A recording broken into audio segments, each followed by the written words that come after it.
Before I start this video, I just want to remind you that I'm going to show this video to my class and you guys. But once I'm done showing it to my classmates, it will get to be public.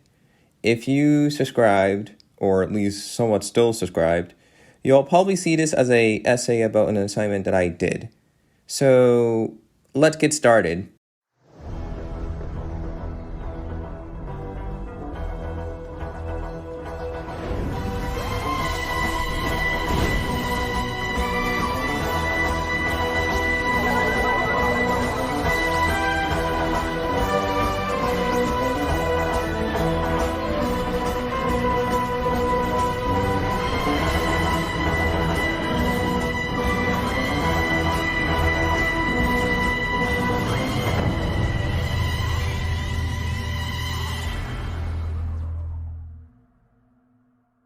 So, we are going to talk about Modernity, but my fellow subscribers, you will probably be confused about this, so I will give you this box provided by the other Mikey heads for what Modernity is. Yay! And I'm not trying to sound sarcastic or anything, but yeah, that's the box of the definition of what Modernity is. But for real, what is Modernity, you may ask? Or maybe ask. Well, let's go take the information that was provided within this document. Wait, is this the correct document? I think I gave him the wrong one. Oh my god, bro, this is a college essay, not to be messing around. Anyways, I think this is the right one.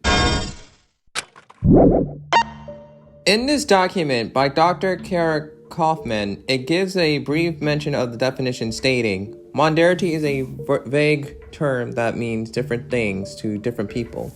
For an example, Doctor Who is a TV show that's currently 60 years old this year, and it's still running, by the way, which, by the way, I highly suggest you watch the show.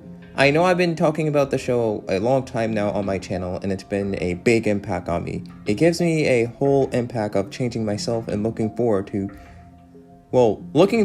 changing the roots for me, aka the regeneration cycle, which, by the way, watch Doctor Who, you'll probably understand what the regeneration cycle is. Anywho, let's get back to this important topic. Why am I mentioning this? Well, sometimes when we break our patterns, we probably change up our viewing of life and our surroundings, as it states in this document. Ways of understanding our world changed, as did economic structures, governments, technology, the environment, and culture. Modernity is constantly happening.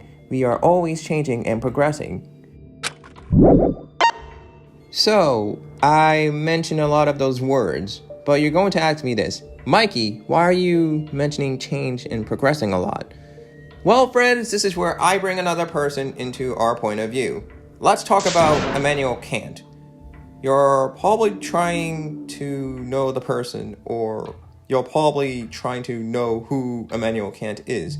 But it would take another few minutes to explain Kant, which I highly recommend doing some research, or at least checking out the information I provided below in this video, of course. Anywho, let's keep going. I want to switch our focuses onto this important essay that Kant wrote called, What is Enlightenment? In this essay, Kant explains the background of how enlightenment has a big understanding meaning within our lives, but I add this as well. Keep it short and sweet because I'm on a time limit and not trying to make this long. Anywho, enlightenment! What makes it so interesting to talk about? Well, my friends, it's the way that Kant explains it.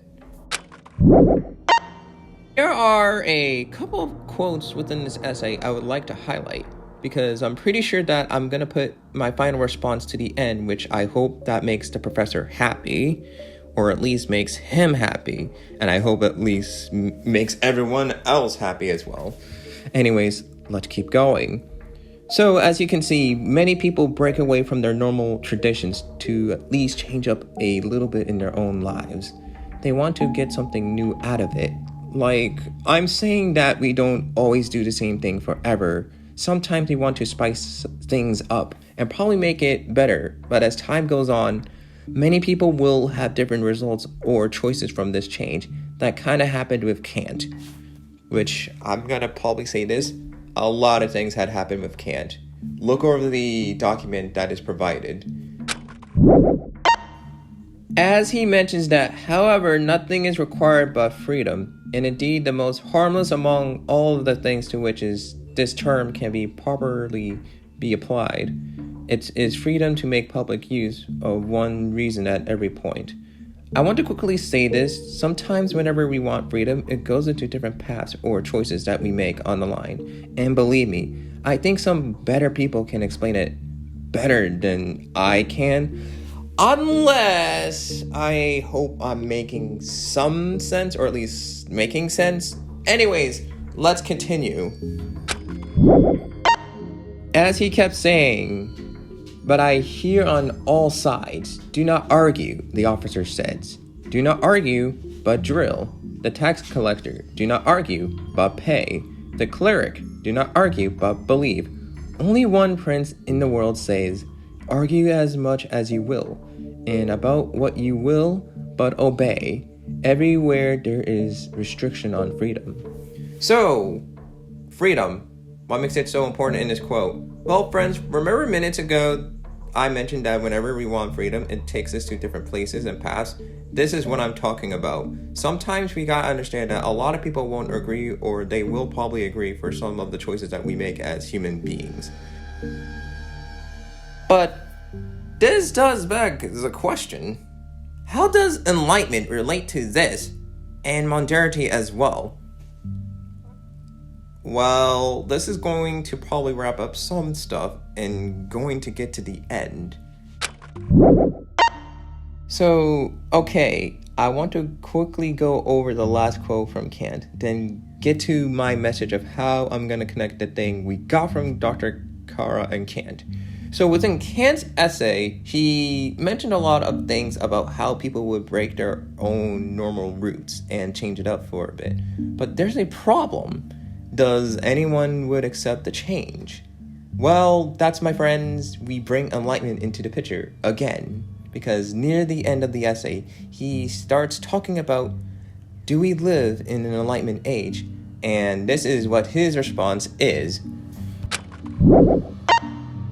If we are asked, do we now live in an enlightened age? The answer is no, but do we live in an age of enlightenment? As things now stand, much is lacking which prevents men from being or easily being capable of correctly using their own reason in religious matters with assurance and free from outside direction. So now we go back to Modernity. So remember that quote talking about everything constantly changing around us? Let's bring that back up again, shall we?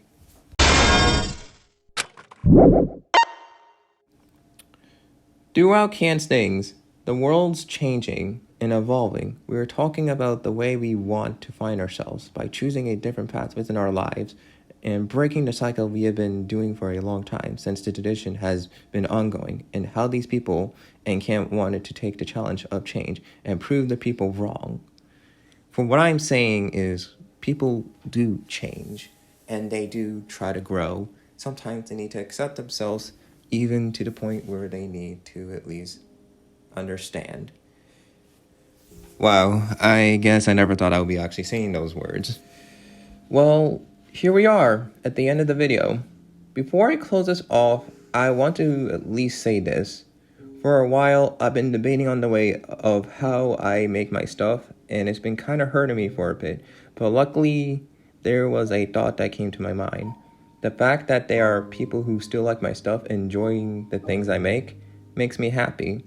The time and effort I try to put into these things are something, even to the point of making a friggin' 3-hour rewind with a couple of people. I mean, come on.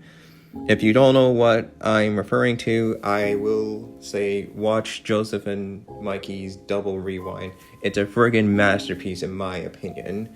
But anyways, the reason I'm saying this is because a lot of things has changed for me. Not only for the better, but for the reasons I had to do it. Because I was growing up and going through a progress of trying to accept myself more. And the fact that I'm saying this in a video essay is probably worth it. Well, friends, I want to say, friends, I want to say thank you for watching this video, and go ahead, check my other content out if you're my school friends and professor. And if you're my subscribers, then thanks for sticking with me for this long. I'm glad I keep making these videos for all of you to enjoy and probably laugh at and have a giggle for. But yeah, anyways, I gotta get back to making more stuff and fixing up the Mikeyverse and doing some other projects. I love you all. Stay warm, stay safe, stay good with yourselves. Keep yourself good and don't let anything bother you that much. I know for the fact that I've been going through a lot of things is probably the most personal challenge. But in the end, I'll be okay. Again, I'll be fine. Anyways, goodbye everyone. I love you all, and I'll see you all in the next video. Mikey is out.